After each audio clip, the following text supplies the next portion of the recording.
It really doesn't matter if you're selling real estate or you're selling candles. You need to treat this real estate journey as a business.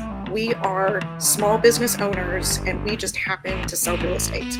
Welcome, everybody. This is round nine of the Broker Showdown. The Broker Showdown is where I go 3 questions to a leader, a broker owner in real estate, and they get 3 questions back. The rules are anything goes. Neither of us have any clue what we're going to ask each other. So it's edgy, it's fun, and it's not necessarily meant to stump one another, but it is going to require us to think on our feet pretty swiftly to come up with a powerful answer, right? So I am joined today with Dawn Melvin, broker owner of List Market Realty. As I mentioned before, if you didn't catch it, she's been a partner of ours with the Locker Room for several years now with Coach Reed. Shout out to Reed, and just doing some really, really amazing things. Huge servant-driven heart, smart as a whip, and just I'm excited for today to hear what she's got to share with us based on the questions I have prepared. So Dawn, let's do the right thing. Okay. You go and just quick intro. Who are you? Where you're from? Anything you want to say? I'll go next, and we'll dive right in. Okay. Hey, everybody. My name is Dawn Melvin. As Jake said, broker, owner, List Market Realty in sunny Scottsdale, Arizona.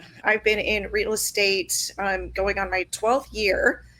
Real estate was a second career for me. My background is in risk management, worked in corporate America for financial services companies for 20 plus years. Managed my own properties. I had a real estate agent and I thought, well, shoot, why am I paying him? Maybe I could get my license and I could manage my own properties. And fast forward 12 years, I still have those properties. I still manage them. But I got into real estate, thought it would be like a carbon copy of corporate. And boy, was I wrong. I worked for several different brokerages, never really found what I was looking for. So I got my broker's license and decided to create what I was looking for as an agent. So here we are. We're in our 4th year. We are an independent, locally owned brokerage. We're not affiliated with a big box or a franchise model. Our goal and our vision is to be more of a smaller boutique brokerage so that I, the broker, can pour into my agents, answer my phone when they call, be able to ask contract questions, dealing with difficult people, all those kinds of things, and provide coaching, training, leadership, mentorship for all that come aboard. Absolutely brilliant. What a great introduction.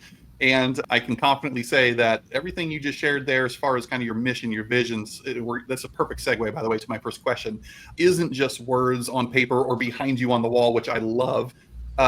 It really is who you are. I mean, everything you just said, I've had a front row seat. You don't just talk the talk, you walk the walk. So it's really fun to watch your growth and how you go about attracting that type of agent, that ideal agent into your world. And again, we're going to get into that here in just a second. So awesome. Again, my name is Jake. If this is the first time hanging out or tuning into one of our Broker Showdown episodes, where we do love to feature broker owners who are doing big things, have great big hearts, and go toe-to-toe on the showdown together. So my background a little bit, I did play college and professional baseball, so hence the Locker Room being a more symbolic name or meaning for our company here. But now full-time owner, operator, founder of the Locker Room Real Estate Coaching and Training Company. We specialize in working with broker owners like Dawn on 4 main areas of growth, retention, productivity, and profitability. And we love doing it. We've got an amazing team of coaches that work with broker owners all over the United States.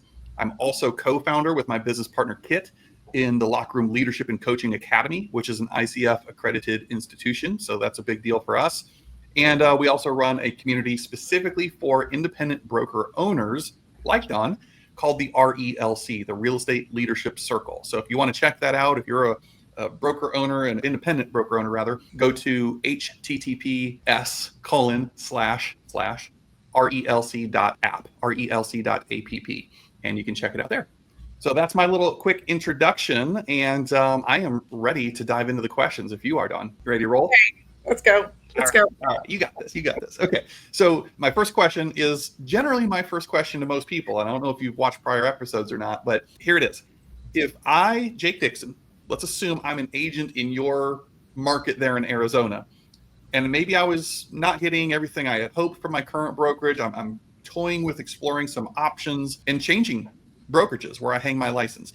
Tell me, what is your unique value proposition and why somebody like me should consider joining you? So this concept of my unique value proposition, I put this together, wrote it down on paper about a year and a half ago. And when I attended your broker camp back in March, I was like, oh, shoot, maybe I should relook at this. So I'm glad that you asked the question, because this has really been kind of first and foremost in my mind. So we offer here at List Market Realty, we offer unparalleled training for an agent that is looking to grow their business exponentially. We really focus on coaching, training, education, because being a smart agent, if you will, knowing your craft, makes an agent a better agent. You can service your clients better, you can handle difficult situations better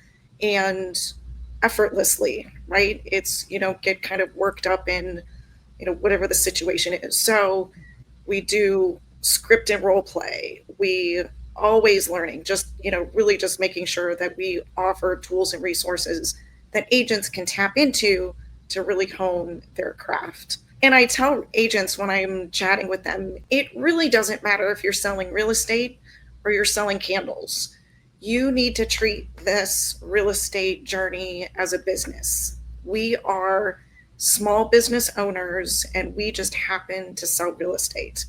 And agents need to treat their business like a business. And there's a lot of brokers, a lot of brokerages out there that don't teach and coach and train agents that specific fact.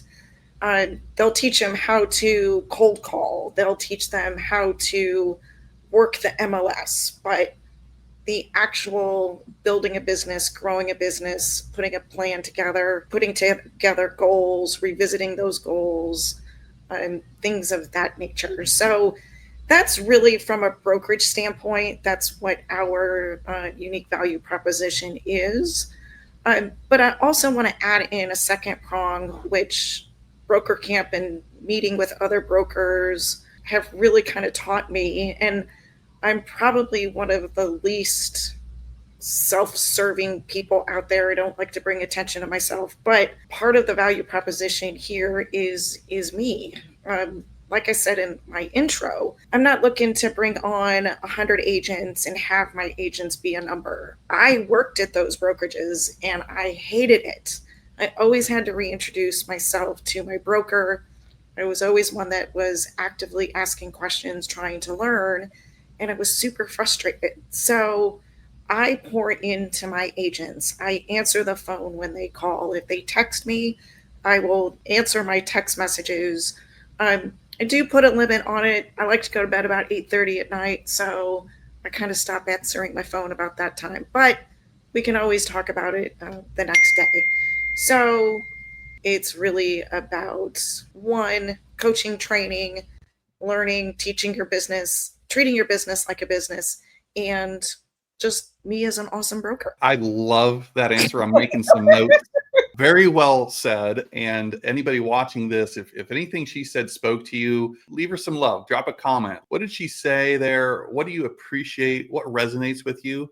Because that was a masterclass on demonstrating, being able to articulate what your value proposition, understanding full well that doesn't make you right and somebody else wrong. Not everybody's for you, and that's okay. But the ones who value service-based leadership, that more boutique family style feel, coupled with really intense training that can help scale a business and make you a business owner, it's like that perfect storm. So let me just repeat back a couple things I heard. In your intro, you said, essentially, I never found what I was looking for, so I created it. And I thought that was very profound. And you and I both know, speed the leader, speed the team. Everything rises and falls on leadership. So what you value is going to trickle down to the organization and attract the people that value what you value. Mm-hmm. You are very learning based. I don't think you've ever missed a coffee with Jake, a training, you're at everything. And then you apply it. You're not just a professional student. And that naturally would want you to attract other people similar to that. Otherwise, it's a friction point.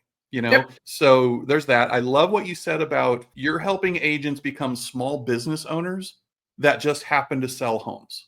I love that, and treating it like a business. Absolutely. So some really, really good stuff there. One quick follow-up question, because it's my show and I get to ask you. You can too. Okay. Because your unique value proposition is largely built on not just you, because you are awesome, but also the training and the focus that you place on that. How do you go about setting expectations or standards early on with an agent so that they know they should be tapping into that? And if they're not interested in it, we may not be a fit. Does that question make sense? Yep. Yep. And I'll be perfectly honest. That is something that I am really learning about right now. And just because that there's been some situations that have been a little bit more difficult, that maybe I brought on a few agents that maybe weren't the right fit. And so now I'm in the process as I have conversations with agents outside of our brokerage, is really doing a little bit more due diligence on if that individual would be a good fit for our brokerage, but also vice versa. Would we be a good fit for them? Because it really has to be a win win on both sides of the equation. And I'm really looking to bring on agents to come into List Market Realty and stay. And we're always adding value, changing things. If things are working, let's double down on those things. If things are not working, let's change it up. I had an instance yesterday where I reached out to my agents and said, hey, what can we do to make this process and make this of more value to you? And I'm getting great response. And that's really what I'm looking for, is bringing agents on that really want to, one, have a broker partner in their business, but also they want to be part of the brokerage and helping us grow Mm. as well. So it's a win-win for everybody. That's good stuff. That's good stuff. Thank you for my secondary follow-up question. All well stated. So I'm going to kick it over to you. First Okay. question for me. Bring it on. All right. You ready? I So think so.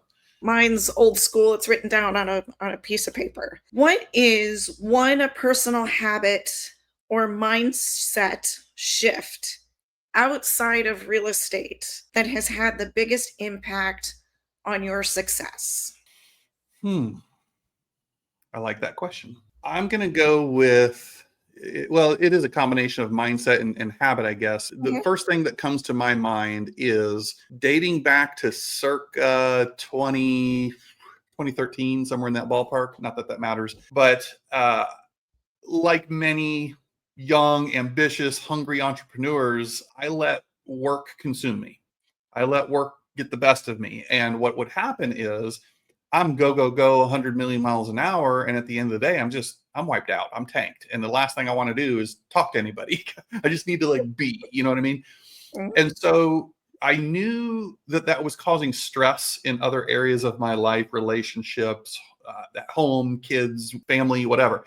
And just became this obsessive thing, because I enjoy what I do. And that's the catch. I genuinely love what I do. So if I'm not careful, I'll just work for 24 hours a day. And what happened was through some, just natural byproducts of making work the focus and kind of getting the best of me, and then my family got whatever was left of me, you can imagine that causes some stress and some frustrations and frictions amongst anybody in my orbit. And so to answer your question, I remember reading the book, The Power of Habit. It's a bright yellow book, The Power of Habit. And basically what I got from that is a checkup from the neck up to analyze, what are my habits?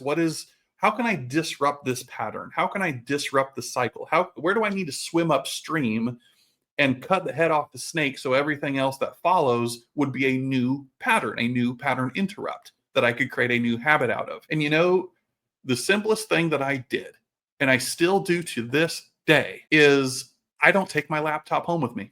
I know it sounds obvious. So the habit was, I'll get to the mindset piece, but the habit was, stop taking your laptop home, remove the temptation.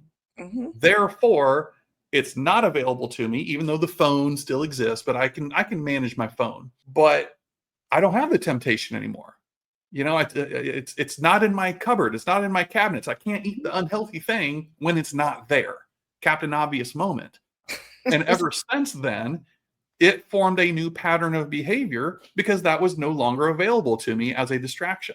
or an excuse. The mindset piece of that was realizing the relational damage that, should that continue, it would cause. The writing was kind of on the wall. Not to mention, I've got at this time 2 young children, well, one and another one on the way, young children, and I didn't want to be that dad.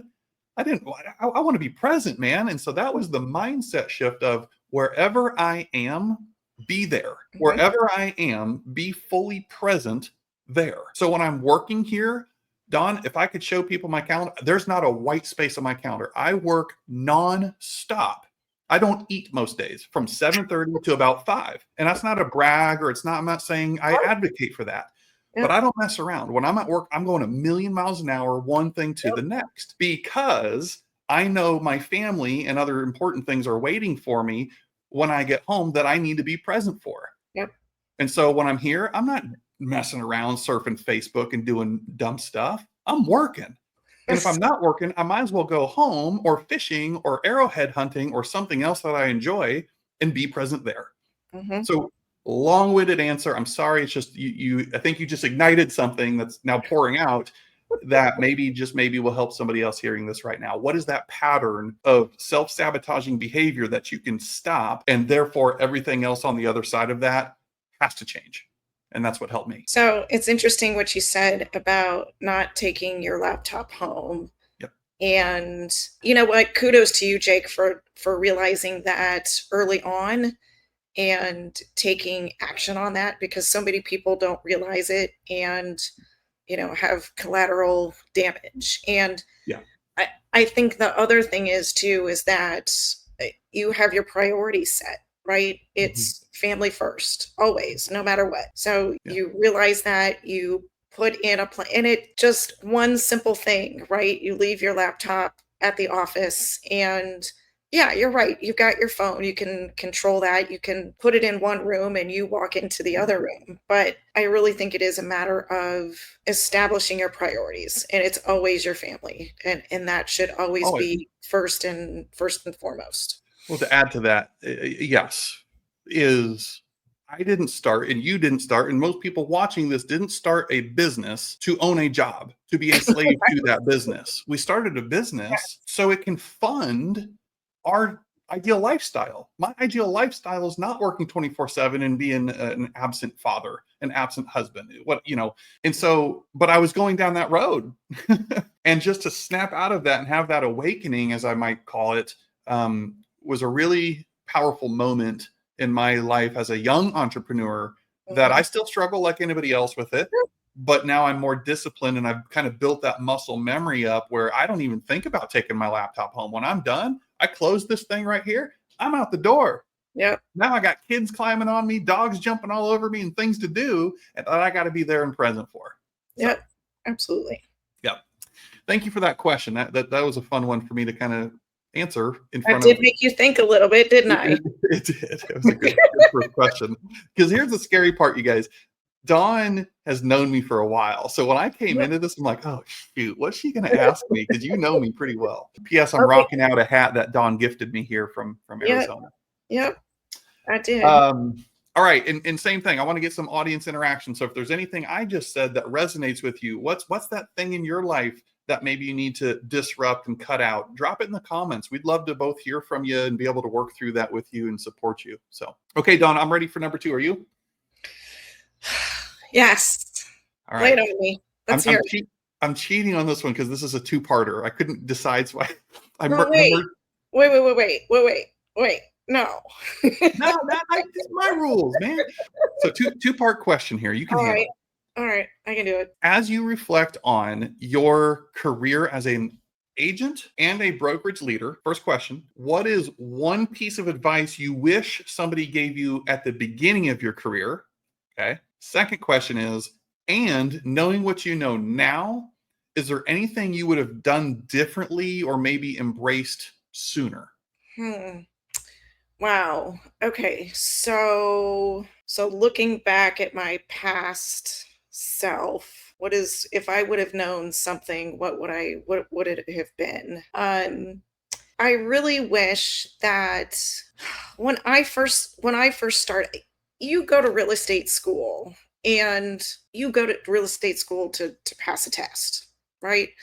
I did not realize that schooling and testing had nothing to do with being a real estate agent and owning and operating a business, or even the fundamentals of selling real estate. So I really wish that somebody would have told me, suggested to me to one, invest in a coach or get all in with a training and coaching program very similar to the locker room. And when I became a broker, I knew that I needed a coach. I knew that I needed help along the way. I couldn't go into being a broker the same way that I went into being an agent. At least I had an opportunity there to understand and realize what I should have done or asked for as an agent. And I changed that as being broker.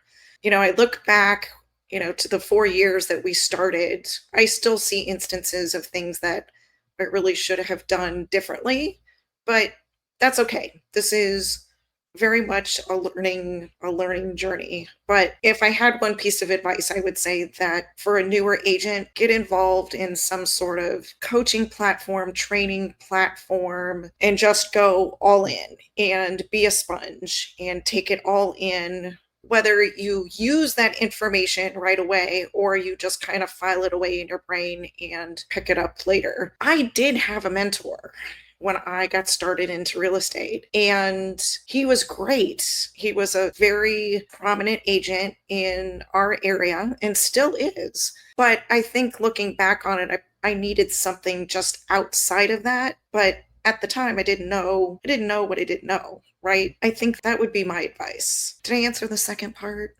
Well, I think you I did. know. And if there's anything else you want to say, I'll ask it again just in case. But I think you did accomplish both there. But just in case, any piece of advice you wish somebody would have given you at the beginning of your career, I feel like you hit on that. Yeah. And knowing what you know now, is there anything you would have done differently or embraced Yeah. sooner? And I think you just said that as well. Basically, immerse yourself in training, coaching, basically whatever it's titled. Get yourself in an environment around really smart people who have Yes. gone down the path before you Yep. and can help prevent you from paying some of that stupid tax yourself, because you're going to get a bloody lip. You're going to skin up your knees. That's okay. As you Yes. said, that's part of this is building the plane as we're flying it here. Yeah. I And go ahead. I would say the other piece I would add to it that we kind of talked about earlier is, and this is one thing I did not do as an agent, was I did not treat my real estate business as a business. I treated it as just the money making activities, if you will. So I didn't have a written business plan. I didn't have goals. I didn't any of those things. So like the analogy I used earlier, whether you're selling real estate or you're selling candles, you need to treat it like a business. I did not treat it like a business, and I was a pretty successful agent. When I talk to agents that are coming out of real estate school, I constantly tell them, you need to treat this like a business. Don't Yes, you need to do your money making activities, but you also need to have the planning, the resources available to you to treat it like a business. I mean, think of Steve Jobs in the garage, right? That's how Apple got started. That's how your real estate business can get started, and that's how you need to think about it. I love it, and that's where your background, risk management, and that you're married to a CPA, like that Yes. technical aspect is one that most people miss. They're Mhm. not willing to slow down and create a legitimate business plan, an action plan to fund their lifestyle in their goals. And I know this is a little cliche, and we'll move on after this, but we often say that many people are guilty of spending more time coming up with their grocery shopping list or planning their next vacation than actually sitting here and creating a business plan, which is the very thing that funds all of that. Like, Yeah. in what world does that make sense? So you Yeah. are living proof of what is possible to achieve when you just take the time to do it, reverse engineer, chunk it all down, and do the work and keep Yep. showing up, keep playing all in, because we've never arrived and certainly we've never learned it all. So Absolutely. good, 100%. good stuff. All Yep. right, over to you. Okay. Ready? My question number two. Living or dead? If you could share a meal with a famous person, who would it be and what 3 questions would you ask? Dawn Melvin, why you got to do this to me today? I, that is one I needed you to submit to me a little bit earlier in advance so I can think through this. Oh man. Am I giving you softballs or is this just okay? Anyway. All right. You said famous person, just to be clear, right? Just yes. Okay. Yes. I'll make sure. Okay. So famous person, I'm going to go, yeah, I think I can. That one's easy for me. I got to think on the fly what questions I would ask this person. But the famous person I would select is Nolan Ryan. Okay. Um, Okay. baseball guy here. Yeah. Nolan Ryan was I had 2 idols growing up. Nolan Ryan, Ken Griffey Jr. Okay. But Nolan Ryan specifically because he was a pitcher, and that's what in my brain, I was more of a pitcher than a hitter. But the reason I would pick him is because I'm more interested not in his natural talents and how did you throw so hard and what made you the all-time strikeouts leader and no hitters and all this stuff. It's not about that for me. What I would love to know is tap into his mindset. This guy was a bulldog out there. He said, "Here, I'm coming after you. Here you go. I dare you to hit it." So, oh my God, what 3 questions would I ask Nolan Ryan? Nolan Ryan, number one, walk me through your pregame routine from the night before, what you're eating, what are you listening to, what's going through your mind. I want to know how a guy like him prepares for the stage, prepares for the moment when he knows it's my time. And if you're gonna beat me, you're gonna beat me with my best stuff today. Just that competitive nature. I would want to know that. Number 2, what batter was the hardest one for you to pitch to and why? Were they just a pesky hitter? Were they a home run hitter? Like, what was it about the person that stands out to you as being the most difficult to pitch to and why? I would want to know that. Okay. I would also want to know from Nolan Ryan how he shut it off. All the fame, all the lights, all the expectations, all the pressures. What did he do to flip that switch for himself and still live a life, be a family man, go fishing, do the things that he loves to do? He's a Texan. I need to know that from people like that who have the big limelight, the big stage. Tell me about the stuff that I don't get to see when the paparazzi's following you around and stuff it's the off season, So I think those are my 3 questions that I would ask somebody like him to get a glimpse in how they're wired, what drives them to do what they do, but also how they unplug from it all. Jake, you did an amazing job. Well, I was winning there because I feel like I did stump you. I'm not going to let you stump me today. No way. No, we got to think on the fly, be quick on our feet. But well, that is one thing about you, Mr. Dixon. You are a very quick thinker. So I appreciate that. That's a great question, though. Let's ask the audience. If anybody wants to play ball with us here, and I won't put you on the spot right now, but I'm interested in your answer to your own question. You guys tell us in the comments, who is it, alive or dead, but they have to be a famous person, that you would want to have a conversation with, and what 3 questions would you ask them? What a great question. And shame on me for never truly having thought of, I've thought of who would I want to have a conversation with. I haven't thought about the 3 questions I would want to ask them. So thank you for making me think. Absolutely. All right. So tell us in the comments, who is that person for you? And if you want bonus points, tell us what 3 questions you would also ask that person. That could be fun. All right, Dawn, I got number 3 teed up, ready for you. Okay. My final question to you is, what is the hardest part, through your lens at least, about being a leader to others? What is the hardest part, through your lens, about being a leader to others? Oh gosh, Jake, that's a really tricky question. I might have to take a second to think about that. What is the hardest part about being a leader? I have a great team. I really do. I have a great group of people that I work with and that I get to pour into every day, day in and day out. Varied personalities, different experience. I've got agents that have 20 plus years experience. I have agents that have 1 year experience, and they come from different backgrounds. I really try and understand where each one of the agents are, one, in their business, two, personality wise, what their strengths are, what their skills are, and how can we incorporate those skills into their business.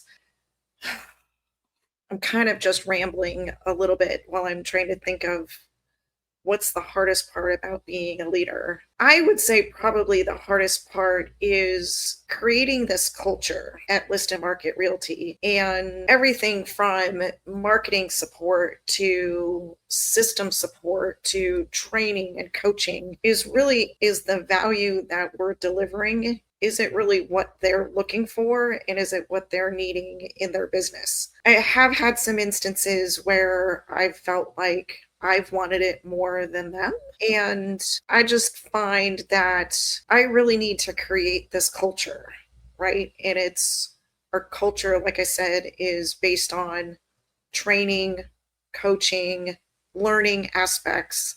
Because we're not going to know everything that there is about real estate or running a business. So I don't know. I kind of feel like I'm rambling a little bit. Let me repeat back what I think I've heard so far, just to make sure. I've heard two big things that stood out to me, at least, and I'm using my words, not yours necessarily. Yep.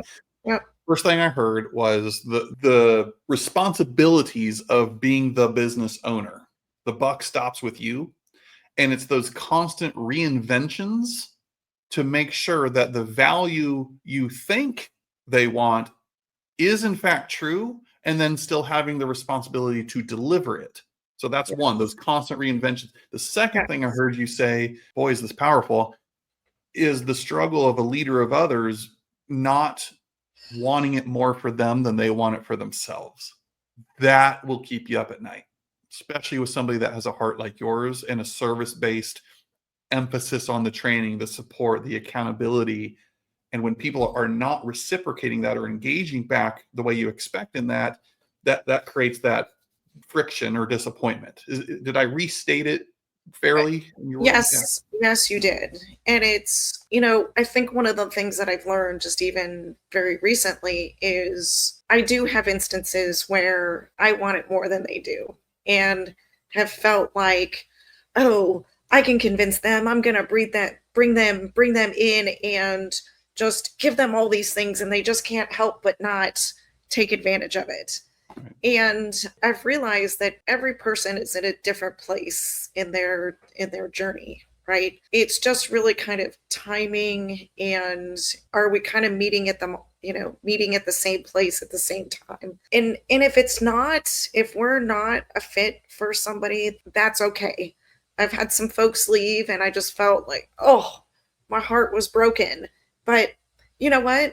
It's okay. If we're not right together right now, maybe later in the future we can be, we could be right for each other. And that's okay. And early on, I didn't think that it was okay, but now I've realized it's okay. That's good. That's good. Great answer. Yep. Those are real. I can relate with all those points as well. Yep. And I think that's a good and bad is what makes us who we are, and why I think others choose to align with us. Mm-hmm. And yet it's also kind of that, necessarily evil too, that we carry this weight of others around because we care so much. It's like, how do you balance that? So really good. Very good. All right. I think I'm ready for your last one. What you got for me? My third and final question. We're going to flip it back to real estate, Jake. So in today's shifting market, what strategies do you believe that agents should be doubling down on, and what strategies should agents let go of? Okay. All right. Did I get you again? Well, I mean, that's a big question, right? So, and it's hard for me to bottle everybody up, because my style is not to do that. I think each person is individual, but I got it. I got your answer. A couple things. I got to write this down so I don't forget. Okay. First answer to the first question you asked. What should they be doing, basically? Doubling down on right now, right? Yep. I'm going to go back to a training I created not that long ago, and I use the acronym.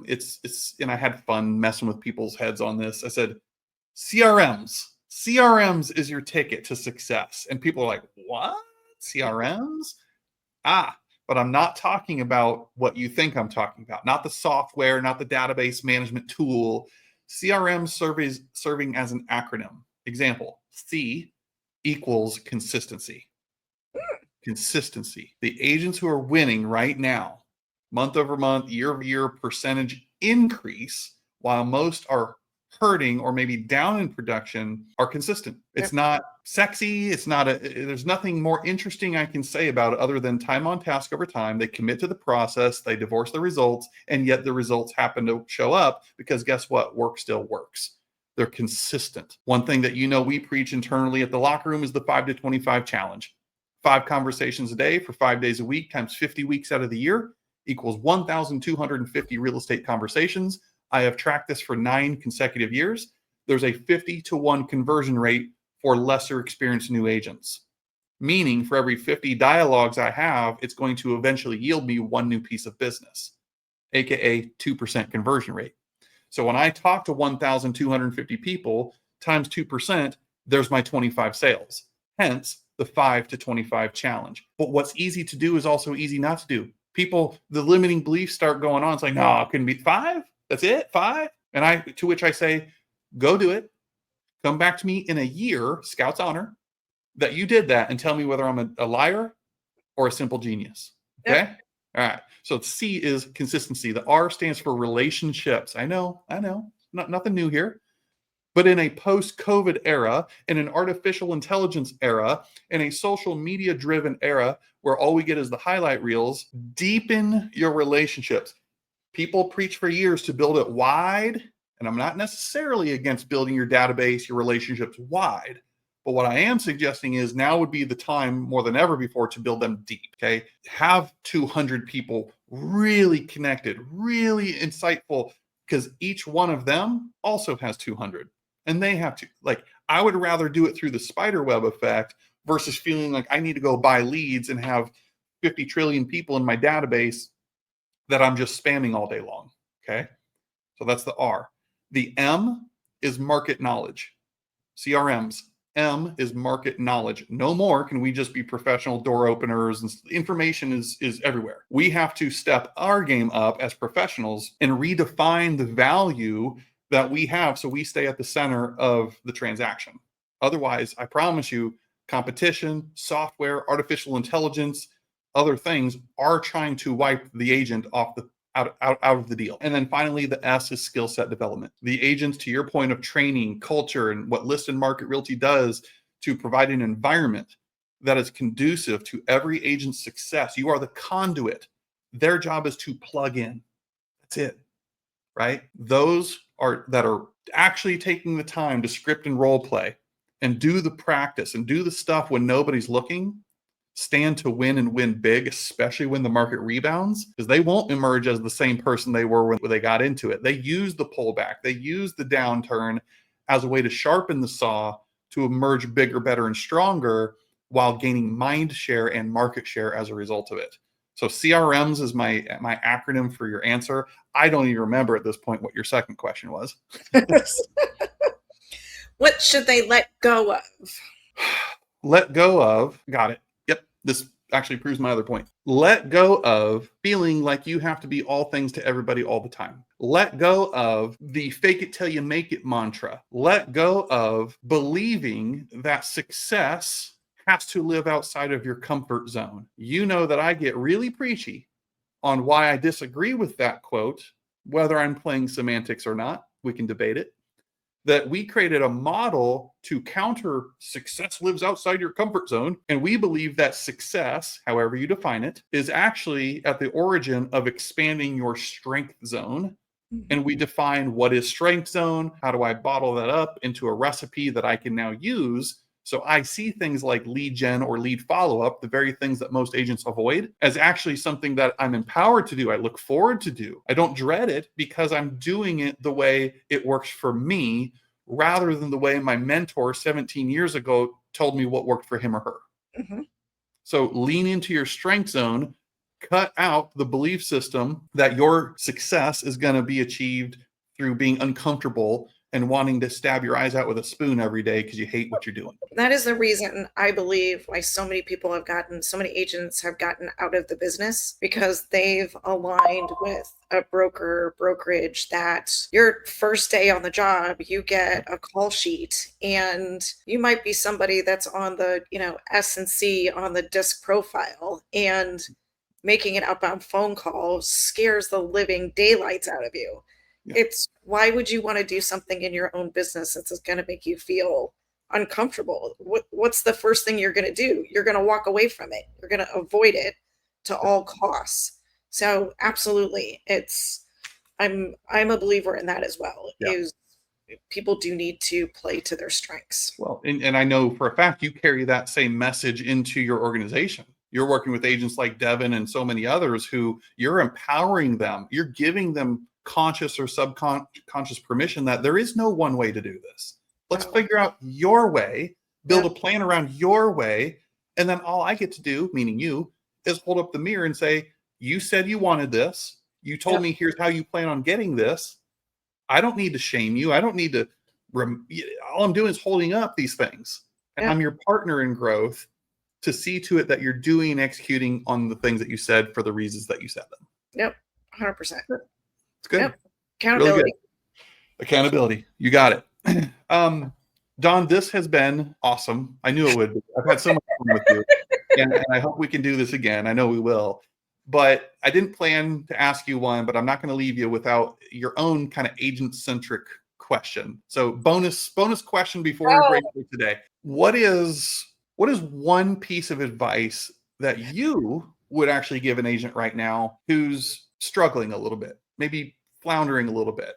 What piece of advice would you give that person? Oh, and you know what? Right now, there's just so many agents out there that are struggling. It's our market's in an interesting place. And and I see this with the agents that I work with on our team, and it's this business ebb and flows, right? We kind of ride this real estate roller coaster. And I get it, 100% get it. I go through it myself personally, even as a broker, but don't give up. Keep it going. Back to your CRM's acronym, consistency. Even when the times are tough, that's when you need to, in my words, double down on being consistent. And just whether it's, making your phone calls or your reach outs. Yep, it seems hard. And you feel like, oh, I keep running into these roadblocks or just hitting that wall and you can't seem to get over. Is just don't give up. Keep going. Keep climbing that mountain, because you're going to get to that peak and then you're going to go, oh my goodness, look at this wonderful world that has just opened up to me. I have an example. One of my agents kind of was getting a little discouraged and getting a little down. And I was just, pouring into her saying, don't give up, don't give up. Let's come up with a plan and a strategy of things that you can do that would motivate you and keep you kind of in the game a little bit. And she held on and she just kept on going and kept on going. And she got to the top of that mountain and looked over it, and she had people raising their hands that they wanted to buy. She had a couple of referrals come in, a couple rentals come in. So she's like, what would have happened if I would have given up? I would not have come across these folks and been able to help them with their real estate goals. So keep going. Don't stop. Dig in deep. Just dig in, dig deep, dig hard. That is sound advice. And I know my question was tailored towards an agent, but I think everything you just said is equally applicable to broker owners, insurance agents. It doesn't matter. So I love the message. Well said. This has been awesome. And I have to coach your coach here in just a minute, which is why your shirt says be like Reed. So before we wrap, tell everybody, if I'm an agent in your market right now, and I do actually want to have a conversation with you. I like what you said today. Or maybe I'm a broker from wherever, and I just want to connect with you and maybe collaborate a little bit. how could somebody go about getting in touch with you? So I'm on all the places on social media. I'm List Market Realty. I'll give you my email address if anybody wants to grab a pen and write it down. It's Dawn at azlivinghq.com. If you're an agent that's out there that's listening and you're in the Phoenix market, I would love to have a conversation with you and let's just talk about your business. Let's talk about what you're needing, what you're looking for from a brokerage, and let's determine if Liston Market could be your potential new brokerage home. I love it. I love it. Hell, hey, I don't know who won this bout, but it was pretty intense back and forth. I think we need Landon to vote. Yeah. Landon needs to vote. If you think Dawn Melvin won this round 9 of the Broker Showdown, comment Dawn in the comment section. Let's see. If you thought it was me, put Jake, but nah, it's okay. I think we got probably a lot more Dawn fans than anything out there. So really good stuff. Thank you so much. Again, this completes round 9 of the Broker Showdown, and we'll have you back in the future. All right. Yeah, absolutely. Let's do it again. It was super fun. Thanks, Jake. Thank you, everybody. See y'all. All right. Bye.